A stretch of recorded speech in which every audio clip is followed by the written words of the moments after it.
હાલો, નમસ્કાર વિદ્યાર્થી મિત્રો. આપણે ધોરણ 9 વિષય વિજ્ઞાનમાં તમે અગાઉના લેક્ચર્સની અંદર પ્રકરણ નંબર 5 નો અભ્યાસ કર્યો, જે આપણો જીવ વિજ્ઞાનનો પાઠ છે, સજીવનો પાયાનો એકમ. હવે એ લેક્ચર દરમિયાન મેં એક ખાસ સૂચના આપેલી કે દરેક વિદ્યાર્થીઓએ ખાસ લેક્ચરમાં જે કાંઈ શીખવવામાં આવે છે એને 2 થી 3 વખત ખાસ લખવાનું છે. જો તમે લેક્ચર સાંભળી લીધા છે, લખ્યું નથી, તો લાંબા સમય સુધી પાઠના અમુક એવી પાઠની બાબતો છે, એવા અમુક કોન્સેપ્ટ છે જે તમને યાદ નહીં રહેશે. મહત્વનો પાઠ છે.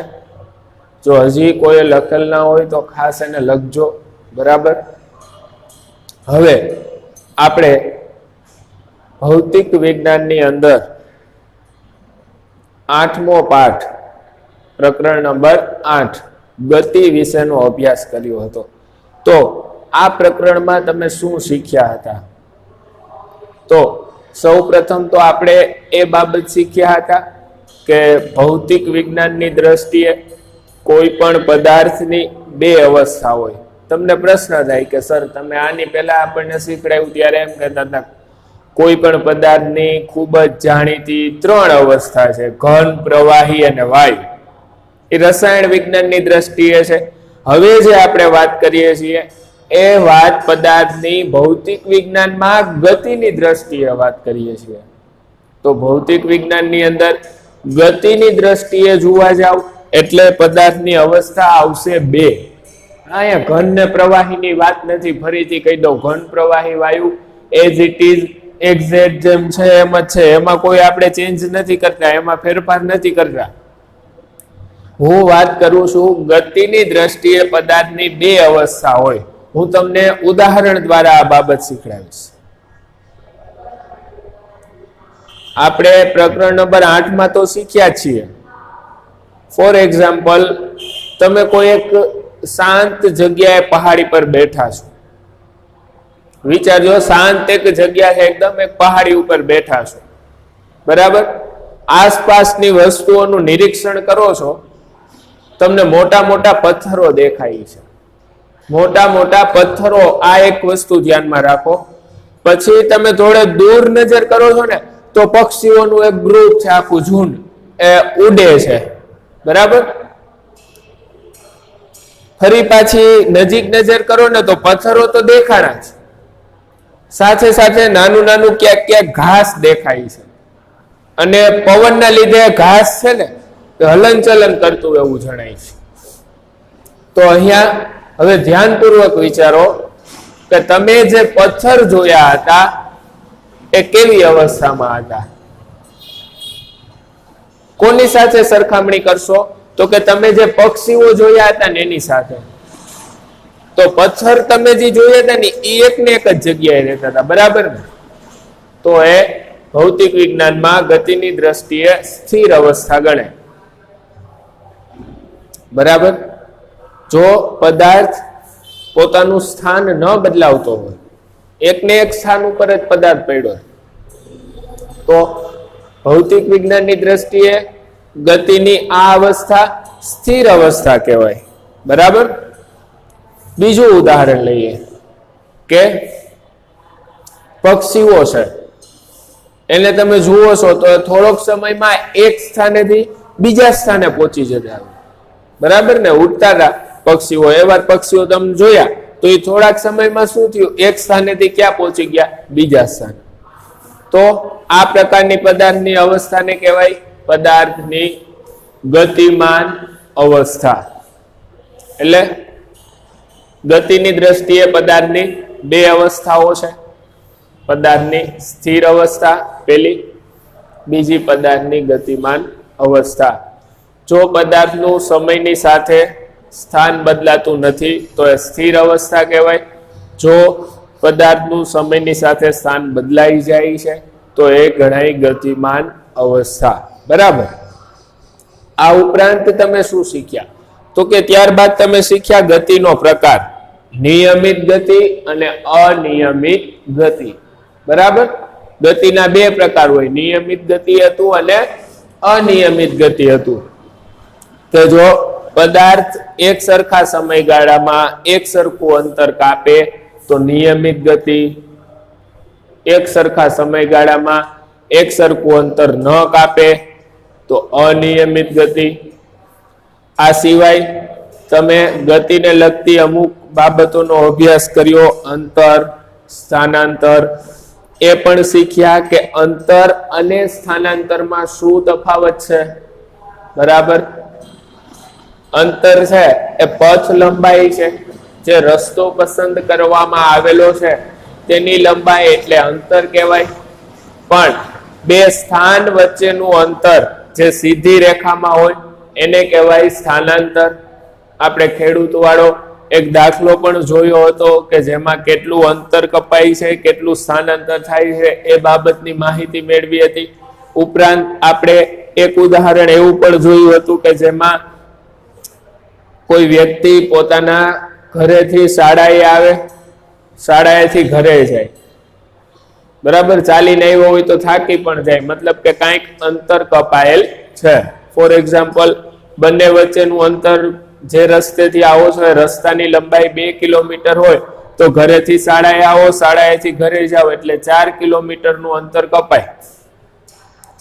પણ ફરી પાછા ઘરે જતા રહો એટલે સ્થાનાંતર 0 થઈ જાય. ઓકે, પછી તમે સ્થાનાંતર અને અંતર વિશે શીખ્યા પછી ઝડપ અને વેગ વિશેની માહિતી મેળવી. વેગના આધારે પ્રવેગ વિશેની માહિતી આપણે મેળવી.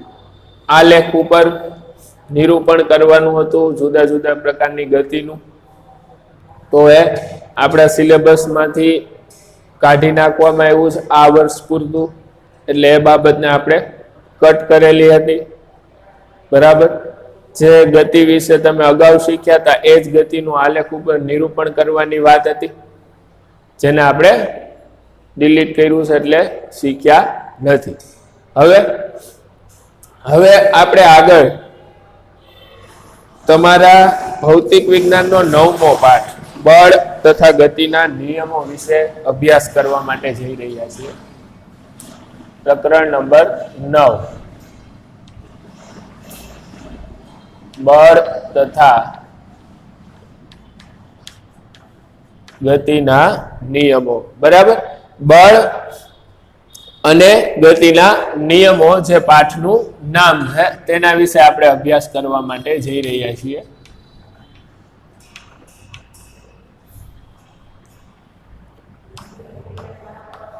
તો સૌ પ્રથમ તો આપણે એ ચર્ચા કરી લીધી કે આગળના પ્રકરણમાં તમે શું શીખ્યા હતા. બરાબર?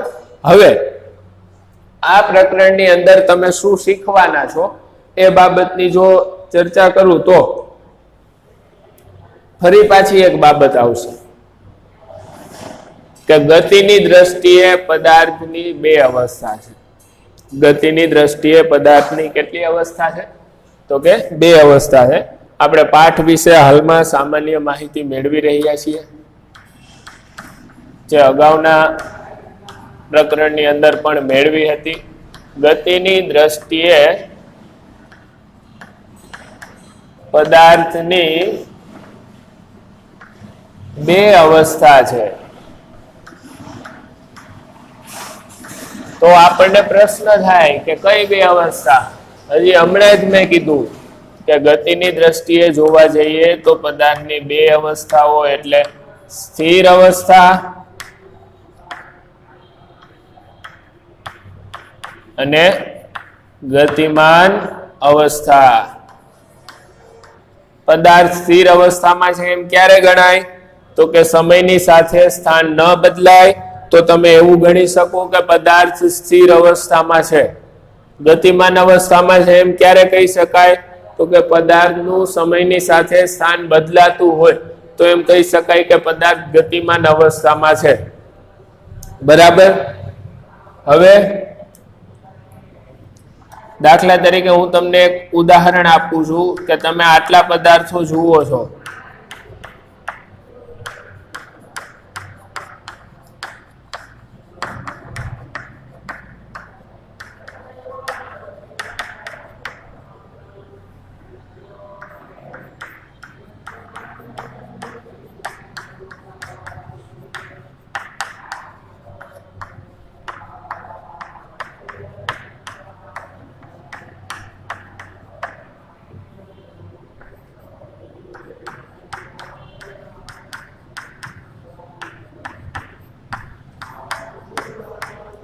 અહીંયા મેં તમને થોડીક વસ્તુઓને નામ લખી આપ્યા છે. એક છે ફૂટબોલ, બરાબર, બીજું છે રસ્તા પર ચાલતો વ્યક્તિ, ત્રીજું બોલરના હાથમાંથી છૂટેલો બોલ, ક્રિકેટ રમવામાં જે વ્યક્તિ બોલ ફેંકે છે એ કહેવાશે બોલર, બરાબર, એના હાથમાંથી બોલ છૂટેલો છે, અને પાર્ક કરાયેલું વાહન અથવા તો પાર્ક કરાયેલી બસ, એટલે કે કોઈ એક જગ્યાએ એને પાર્ક કરેલી છે.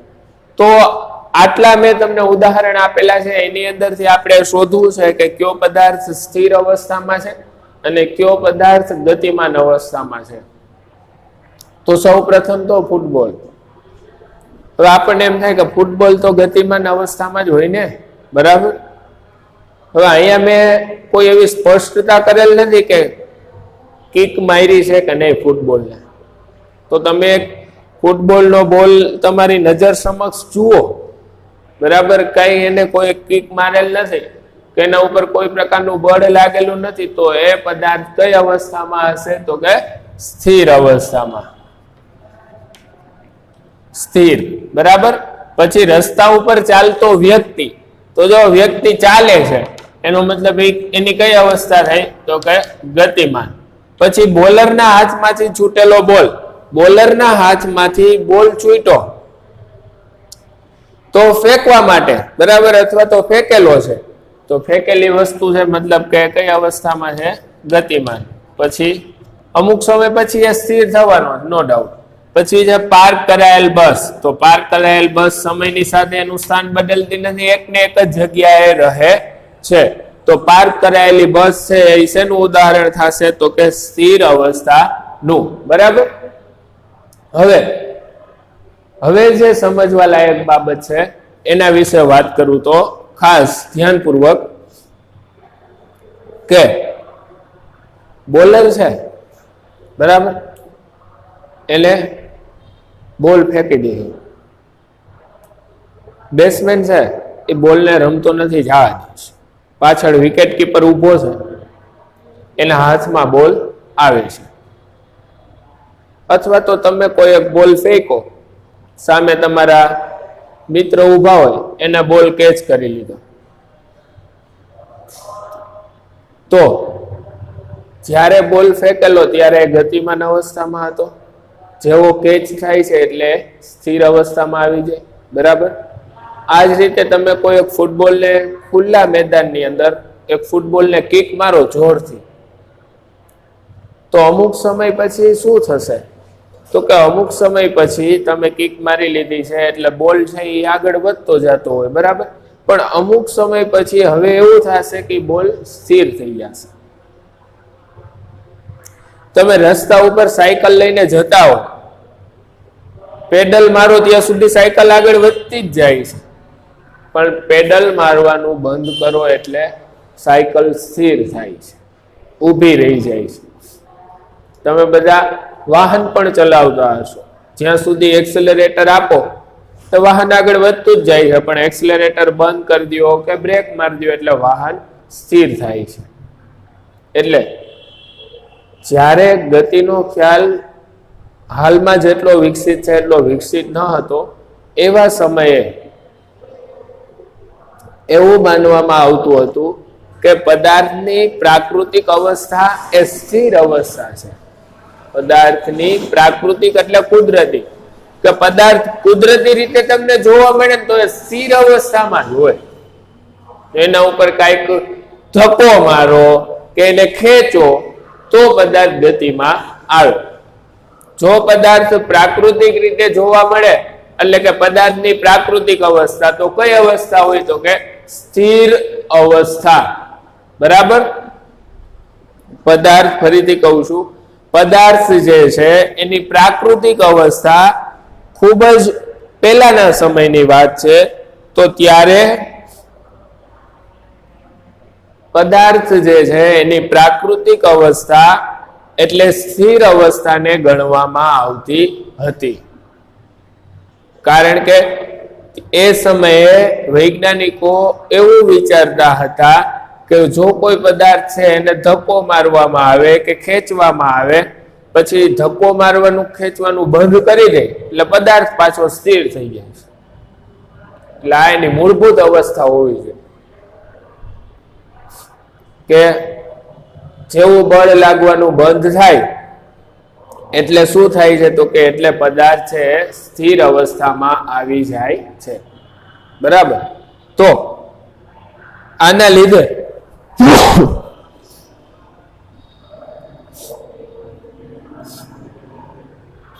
બળની એક વિભાવના સ્પષ્ટ થઈ. શું વિભાવના સ્પષ્ટ થઈ? તો કે બળની એવી વિભાવના સ્પષ્ટ થઈ કે જો કોઈ પણ સ્થિર વસ્તુ હોય, કોઈ પણ સ્થિર વસ્તુ હોય એને તમે ગતિમાં લાવવા ઈચ્છતા હોય તો તમારે વસ્તુને ખેંચવી પડે છે અથવા તો વસ્તુને ધકેલવી પડે છે. એટલે કે ખેંચવી પડે અથવા ધક્કો મારવો પડે. બરાબર? કોઈ સ્થિર વસ્તુને ગતિમાં લાવવા માટે વસ્તુને ખેંચવી પડે અથવા તો વસ્તુને ધક્કો લગાવવો પડે છે. તો આ જે અસર છે, વસ્તુને ખેંચવી પડે અથવા ધક્કો લગાવવો પડે, તેને બળ તરીકે ઓળખવામાં આવે છે. બળ શું છે વિદ્યાર્થી મિત્રો? તો કે કોઈ પણ સ્થિર અવસ્થામાં રહેલી વસ્તુને ગતિમાન અવસ્થામાં લાવવા માટે ખેંચવી પડે છે અથવા ધક્કો મારવો પડે છે. તો વસ્તુને ખેંચવી પડે છે કે ધક્કો મારવો પડે છે, એ અસરને બળ તરીકે ઓળખવામાં આવે છે. બળ શું છે એ વાત તો આપણે કરી ચાલો, પણ બળ દેખાય છે ખરા? નહીં, બળ દેખાઈ શકતું નથી, પણ બળની અસર અનુભવી શકાય છે. જેવી રીતે આપણને ઓક્સિજન વાયુ નથી દેખાતો, બરાબર ને? પણ ઓક્સિજન હવામાં છે, આપણે એની અસર અનુભવી શકીએ છીએ, એટલે આપણે શ્વાસોશ્વાસ કરી શકીએ. બરાબર? તો આવી જ રીતે બળ છે એને જોઈ શકાય નહીં, પણ બળની અસરો અનુભવી શકાય. કોઈ પદાર્થ પર બળ લાગતું હોય તો આપણે એ બળની અસરને જોઈ શકીએ. બરાબર? બળની અસર જોઈ શકાય છે અથવા બળની અસરને અનુભવી શકાય છે. બરાબર? બળ શું છે એ વાત કરી આપણે. ત્યારબાદ કે બળ છે એ જોઈ શકાય છે કે કેમ? તો એની અંદર બળની અસરો અનુભવી શકાય છે અથવા બળની અસરો જોઈ શકાય છે. બળની અસર કઈ રીતે જોઈ શકાય? ફોર એક્ઝામ્પલ, તમે જોયું હશે કે કરાટેના ચેમ્પિયન જે વ્યક્તિઓ છે એ એક ઈંટ રાખે છે અને પછી ઈંટ ઉપર પોતાનો હાથ મારે છે, ઈંટ તૂટી જાય છે. તો જ્યારે ઈંટ ઉપર બળ લાગેલું નહોતું ત્યારે ઈંટ છે આખી એક બ્લોકના સ્વરૂપમાં હતી. બરાબર? પછી તો કે જેવું ઈંટ ઉપર બળ લાગ્યું એટલે ઈંટ છે એના બે ટુકડા થઈ ગયા, બે કટકા થઈ ગયા. તો આ બળની અસર તમે જોઈ શક્યા કે પેલા ઈંટ છે એક આખો એક જ ટુકડો હતો, એક જ બ્લોક હતો, પછી એના ઉપર બળ લાગ્યું એટલે બે ટુકડા એટલે કે બે કટકા થઈ ગયા. તો આ પ્રકારની જે અસર છે એ બળની જ અસર તમે જોયેલી છે. બરાબર? એટલે આ એક બાબત ખાસ ધ્યાનમાં રાખજો કે બળ શું છે. તો કે કોઈ પદાર્થને ગતિમાન અવસ્થામાંથી સ્થિર કરવા કે સ્થિર અવસ્થામાંથી ગતિમાન અવસ્થા માટે લાવવા માટે જે બાબત મહત્વની છે એ છે બળ. બળને જોઈ શકાતું નથી કે સ્પર્શી શકાય નહીં. બરાબર, જોઈ શકાતું હોય તો સ્પર્શી શકાય, એટલે કે જોઈ શકાતું નથી, પરંતુ બળની અસર અનુભવી શકાય છે અથવા બળની અસરને જોઈ શકાય છે. આપણને કોક ફડાકો મારે એટલે એના હાથ દ્વારા આપણા ગાલ પર બળ લાગ્યું તો આ અસરને આપણે અનુભવી શકીએ. વધારે લાગી ગયું હોય તો 2 દિવસ દુખાવો થાય તો આ અસરને આપણે અનુભવી શકીએ. બરાબર, એટલે બળની અસર જોઈ શકાય છે અથવા તો બળની અસર અનુભવી શકાય છે, બળને જોઈ શકાતું નથી. હવે તમે અગાઉના ધોરણોની અંદર જે બાબત શીખ્યા છો એ આપણે હવે રિપીટ કરવા જઈ રહ્યા છીએ. તમે એ બાબત લગભગ ધોરણ નંબર 7 કે 8 ની અંદર શીખેલા છો. કયા ધોરણના અભ્યાસક્રમમાં છે મને એક્ઝેક્ટ ખ્યાલ નથી, પણ એક બાબત આવે છે કે બળ લાગવાથી પદાર્થની અવસ્થા પર શો પ્રભાવ પડે, પદાર્થની અવસ્થામાં શો ફેરફાર થાય. બળ લાગવાથી પદાર્થની અવસ્થામાં થતા ફેરફાર જણાવો.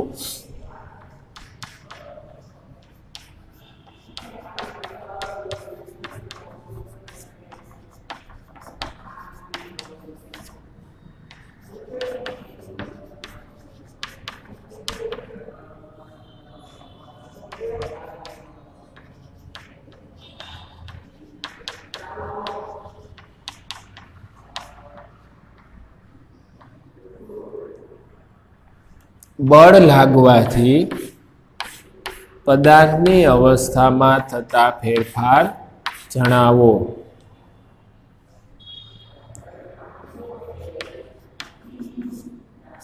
અથવા બળની અસર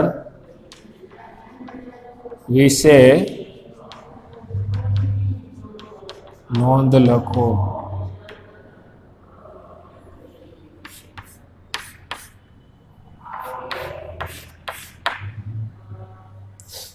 બળ લાગવાથી પદાર્થની અવસ્થામાં શું ફેરફાર થાય છે તે જણાવો અથવા બળની અસર વિશે નોંધ લખો. તો વિદ્યાર્થી મિત્રો, બળ લાગવાથી પદાર્થની અવસ્થામાં શું ફેરફાર થાય, હું તમને ઉદાહરણો સાથે 3 બાબત છે જે તમારે શીખવાની છે, 3 બાબત શીખડાવતો જઈશ. બળ લાગવાથી શું ફેરફાર થઈ શકે? સૌથી પહેલો ફેરફાર,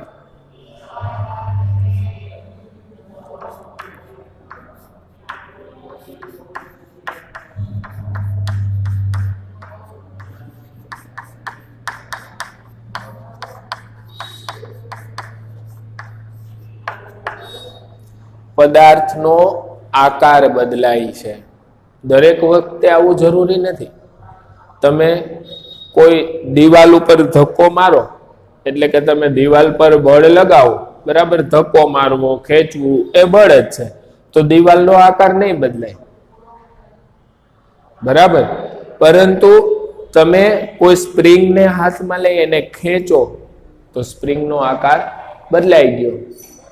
પહેલા સ્પ્રિંગનો આકાર અલગ હતો, તમે ખેંચી એટલે એનો આકાર અલગ થઈ જશે. સ્પંચ હોય વાદળી, એને તમે 2 હથેળી વચ્ચે રાખીને દબાવો તો એનો આકાર બદલાય છે. તો પદાર્થ પર બળ લાગવાથી પદાર્થનો આકાર બદલાતો જોવા મળે છે, જેની અંદર આપણે વાદળી અને સ્પ્રિંગના ઉદાહરણ લીધા, બરાબર. કે એના ઉપર જો બળ લાગતું હોય, વાદળી એટલે કે સ્પંચ અને સ્પ્રિંગ, જો આ બંને પદાર્થ ઉપર બળ લાગતું હોય તો તમને એનો આકાર જે છે એ બદલાતો જોવા મળશે. ક્લિયર? એનો આકાર બદલાઈ જશે. હવે અન્ય બીજું ઉદાહરણ,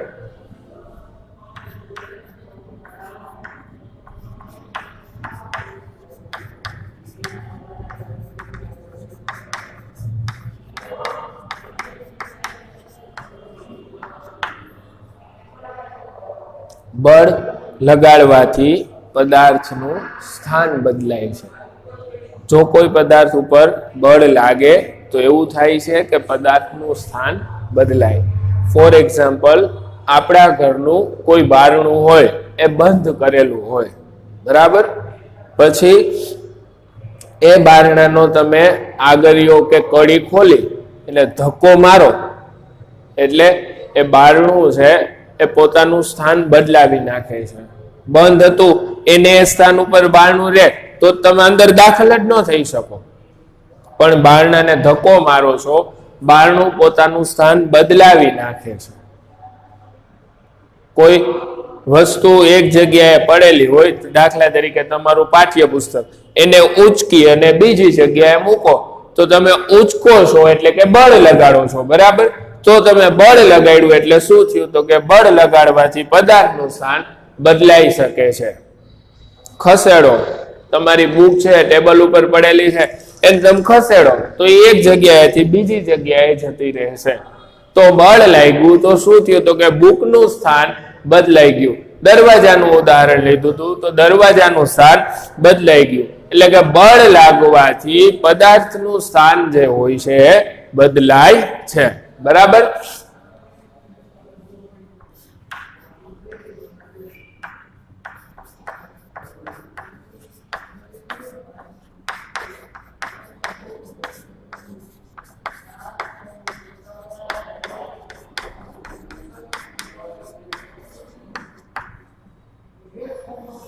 ત્રીજું છે પદાર્થની ગતિની અવસ્થા બદલાય છે.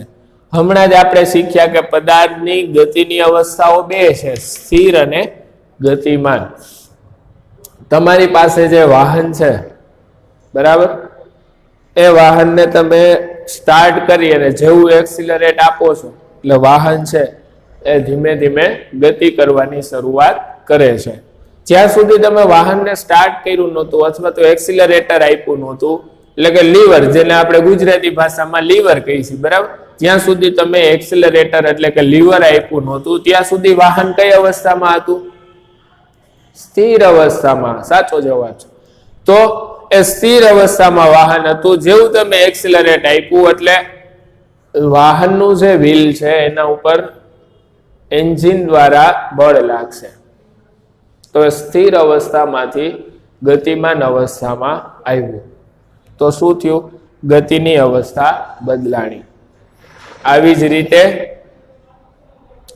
વાહન લઈને તમે રસ્તા ઉપર જાઓ છો, બરાબર, કોઈ વ્યક્તિ કે કોઈ પશુ છે અચાનક વચ્ચે આવી જાય છે, તમે વાહનને બ્રેક લગાડો છો.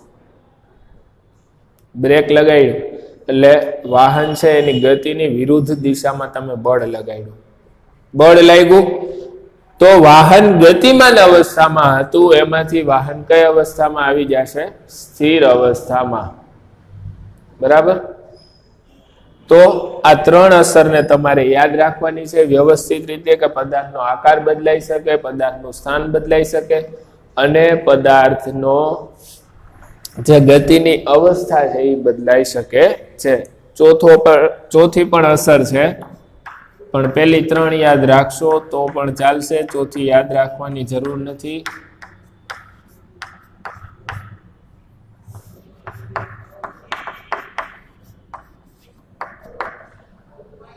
બળ લાગવાથી પદાર્થનો વેગ પણ બદલાઈ શકે. ફોર એક્ઝામ્પલ, કોઈ રસ્તા ઉપર એક વાહન જતું હોય, એની ચોક્કસ ઝડપ છે, બરાબર, કે 40 કિલોમીટર પ્રતિ કલાકની ઝડપે ધીમે ધીમે આગળ વધે છે, તો એની ઝડપ થઈ 40, બરાબર. હવે કોઈ મોટા વાહનની એ વાહનને ઠોકર લાગી તો શું થશે? અથવા તમે રસ્તા ઉપર ચાલ્યા જાઓ છો કે કોઈ વ્યક્તિ રસ્તા ઉપર ચાલ્યો જાય છે, અન્ય વ્યક્તિ દ્વારા એ વ્યક્તિને ધક્કો લાગે છે, તો શું થશે? તો અહીંયા તમે જોઈ શકો છો કે બંનેની અંદર પદાર્થનો વેગ છે એ વધી જશે, બરાબર ને. તમે કોઈ વાહન ચલાવો છો, અચાનક એને તમે કોઈ દિવાલ સાથે અથડાવી દો છો તો શું થશે? વાહનનો વેગ ઘટી જશે, બરાબર ને. તો કોઈ પણ પદાર્થ ઉપર જ્યારે બળ લાગે ત્યારે પદાર્થનો વેગ પણ બદલાઈ શકે છે. એટલે કે વેગમાં વધારો થઈ શકે, ઘટાડો થઈ શકે, અથવા તો વેગ શૂન્ય પણ થઈ શકે. ઘણી વખત વેગની દિશા પણ બદલાતી હોય એવું પણ જોવા મળતું હોય. એ ચર્ચા આપણે હાલમાં કરવાના નથી. બરાબર? તો પેલી 3 અસર ખાસ યાદ રાખીશું કે બળ લાગવાથી પદાર્થ પર કઈ કઈ અસરો થાય છે. તો એમાં છે પદાર્થનો આકાર બદલાય છે, પદાર્થનું સ્થાન બદલાય છે, પદાર્થની ગતિની અવસ્થા બદલાય છે અને પદાર્થનો વેગ બદલાય છે. બરાબર? તો આજના લેક્ચરને અહીંયા સુધી રાખીએ છીએ. હવે જેટલું પણ અહીંયા બોર્ડ પર લખાયેલ છે એ તમારે ક્લાસ વર્કની અંદર લખવાનું રહેશે. ઓકે? ખાસ ક્લાસ વર્કમાં લખી નાખજો. અહીંયા આપણે જે 4 પોઈન્ટ ભણેલા છીએ એમાંથી જો પહેલા 3માં મેં જે ઉદાહરણ આપેલા છે એ જો આવડી શકે તો પદાર્થનો આકાર બદલાય છે આવું લખ્યા પછી નીચેનું ઉદાહરણ લખજો કે સ્પ્રિંગ કે વાદળી પર દબાણ આપવાથી કે ખેંચાણ આપવાથી તેમનો આકાર બદલાતો જોવા મળે છે. પછી બીજો પોઈન્ટ કે પદાર્થનું સ્થાન બદલાય છે, એમાં ઉદાહરણ, ત્રીજા પોઈન્ટમાં ઉદાહરણ, ચોથામાં ઉદાહરણ લખવાની જરૂર નથી. આ રીતે લખજો. જો ઉદાહરણ ન આવડે તો 4 પોઈન્ટ્સ અહીંયા બોર્ડ ઉપર દેખાય છે એ રીતે લખી નાખજો. બરાબર? ફરી પાછા નવા લેક્ચરમાં મળીશું. ત્યારે આપણે સંતુલિત અને અસંતુલિત બળ વિશેની ચર્ચા કરીશું.